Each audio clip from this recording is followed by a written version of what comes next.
قاضی بھائی عیسیٰ صاحب نے اپنی ایکسٹینشن اور اپنی توسیع کے لیے راہ ہموار کرنے کے لیے یہ کیس لگایا ہے، اور جس قدر جلدی وہ کر رہے ہیں، یہ آرڈیننس جس طرح لایا گیا ہے اور جس انداز میں وہ کل بلاول بھٹو نے پرچہ آؤٹ کر دیا، اس نے کہا جی 25 اکتوبر سے پہلے کرنا لازمی ہے، وہ کیوں کر رہے ہیں؟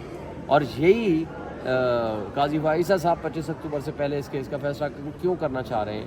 تاکہ لوٹا کریسی کی راہ ہموار کی جا سکے اور لوٹے پیدا کر کے یا اٹھا کے بندوں کو زبردستی آئینی ترامیم کرائی جا سکیں، اور سبسیکوینٹلی اس کا فائدہ قاضی فائزہ کو اگلے 3 سال کے لیے چیف جسٹس سو کارڈ آئینی، اس کو غیر آئینی عدالت میں کہوں گا، اس کا بنا کے ان کو ایکسٹینشن دی جا سکے۔ یہ سارا فراڈ ہے، یہ بدنیتی پہ اپنی ساری پروسیڈنگز ہیں۔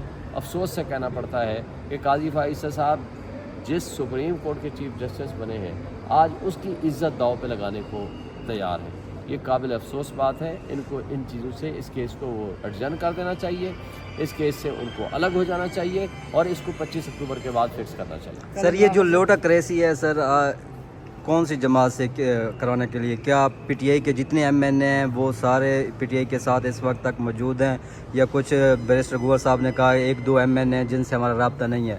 تو کتنے؟ میرا نہیں خیال کہ کوئی بھی لوٹا بنے گا آپ اس وقت، پہلی بات۔ دوسری بات یہ ہے کہ لالچ میں تو شاید کوئی بھی نہ آئے، لیکن جس طرح یہ تشدد کر کے لوگوں کو اٹھا رہے ہیں، جس طرح بےایمانیاں یہ کر رہے ہیں، جس طرح ان کی فیملیز کو اٹھایا جا رہا ہے، جس انداز سے یہ بےایمانیاں اور بدماشیاں کر رہی ہیں، اس بات کا امکان ہے کہ وہ ایک آدھ بندہ کوئی وہ اٹھائیں، لیکن انشاءاللہ تعالیٰ یہ ناکام و نامراد ماضی میں بھی ہوئے تھے۔ اگر آپ کا خیال ہے کہ پہلے بندے ان کے پورے ہوتے تو یہ امینڈمنٹ کر نہ دیتے۔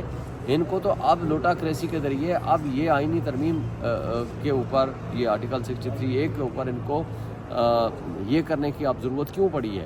یہ اس لیے پڑی ہے تاکہ یہ اس طرح کا راستہ ہموار کر سکیں، لیکن میرا نہیں خیال کہ یہ کامیاب ہو پائیں گے۔ انشاءاللہ یہ ناکام کل 4 تاریخ ہے، علی بن گناپور صاحب، کیا سمجھتے ہیں ڈی چوک آپ آئیں گے؟ انشاءاللہ جی ضرور آئیں گے، ضرور آئیں گے۔ کیا ڈی چوک میں آپ کو داخل ہونے دیں گے؟ آپ دیکھیں مشکلات ہیں، دیکھیں مشکلات ہوں گی، مشکلات ہیں، ہمیں یقین ہے انشاءاللہ تعالیٰ کہ ہم ہر مشکل کو عبور کر پائیں گے۔ دیکھیں مقصد ہے ہمارا پروٹیسٹ کرنا، جہاں جہاں یہ روکیں گے وہاں وہاں پروٹیسٹ بھی ہوں گے، جہاں جہاں یہ رکاوٹیں پیدا کریں گے، شیلنگ کریں گے۔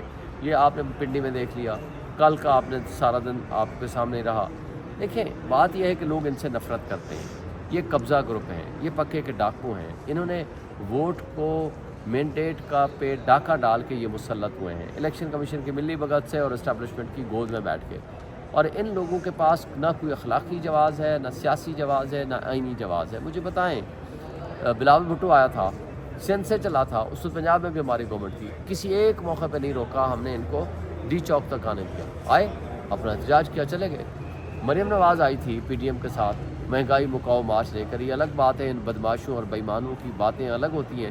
ان کے دل کو کچھ ہوتا تھا کہ جب 1 روپے پیٹرول کا ریٹ بڑھتا تھا، پاکستان نہیں دنیا کی تاریخ میں سب سے زیادہ اس وقت انٹرنیشنل مارکیٹ میں آئل کا ریٹ زیادہ تھا، $117 پر بیرل تھا شاید، اور اب ہو گیا ہے اس کا ہاف تقریباً، لیکن اب کے زمانے میں 275 روپے کا پیٹرول ہے اور اس زمانے میں 150 روپے کا تھا، پھر بھی یہ کہتے تھے یہ مہنگائی ہے۔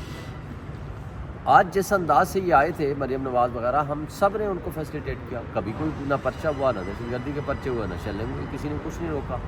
اسی طرح آپ دیکھ لیں مولانا فضل الرحمان یہاں آئے، 2 دفعہ آئے اور دھرنا دیا، یہاں G9 میں بیٹھے رہے، ہم نے فیسیلیٹیٹ کیا، لیکن یہ ان کی جو حرکتیں ہیں یہ تو یزیدیت اور فسطائیت سے بھی بدترین قسم کی سچویشن ہے۔ جب ہم نے پنڈی میں لیاقت باغ میں کہا جی ہم جلسہ احتجاج کرنے لگے ہیں، پورا پنڈی ڈویژن بند کر دیا، اسلام آباد بند کر دیا۔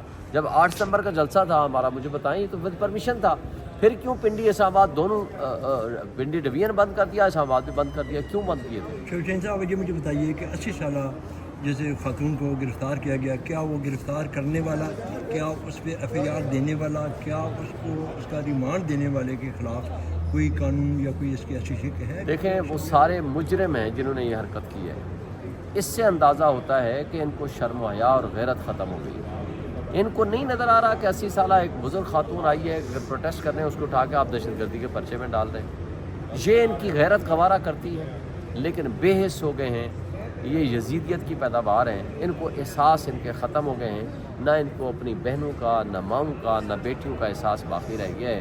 لیکن ان لوگوں کے خلاف انشاءاللہ تعالی یہ ہماری تحریک کامیاب بھی ہوگی. ان کو اٹھا کر کے پھینکیں گے اور پھر ان کا احتساب بھی ہوگا. سر صاحب آج ہائی کورٹ کی سماعت اور اس میں آج ہائی کورٹ میں ہم نے اپلیکیشن دی ہے کہ جو سیکشن 140 کی وائریز ہے ہم نے اس کو چیلنج کر رکھا ہے, اس کو اس کے ساتھ کلب کیا جائے مین کیس کے ساتھ جو آئی سی اے ہے. اور وہ آئی سی اے ہم نے کر رکھا ہے کہ الیکشن کمیشن کو ٹرانسفر کرنے کا اختیار نہیں ہے. اور نہ صرف اختیار نہیں ہے بلکہ وہ تو میرا مین ملزم ہے, اس کے اوپر کوئی الزام ہے کرپٹ پریکٹسز کے ذریعے اس نے الیکشن فراڈ الیکشن کرائے ہیں. اب جس نے فراڈ الیکشن کرائے ہوں اس کو اختیار دے دیں کہ اپنی مرضی کا وہ بینچ بنائے, اپنی مرضی کا جج لگائے الیکشن ٹریبونل کے لیے. وہ کیا انصاف ہوگا؟ یہ بتائیں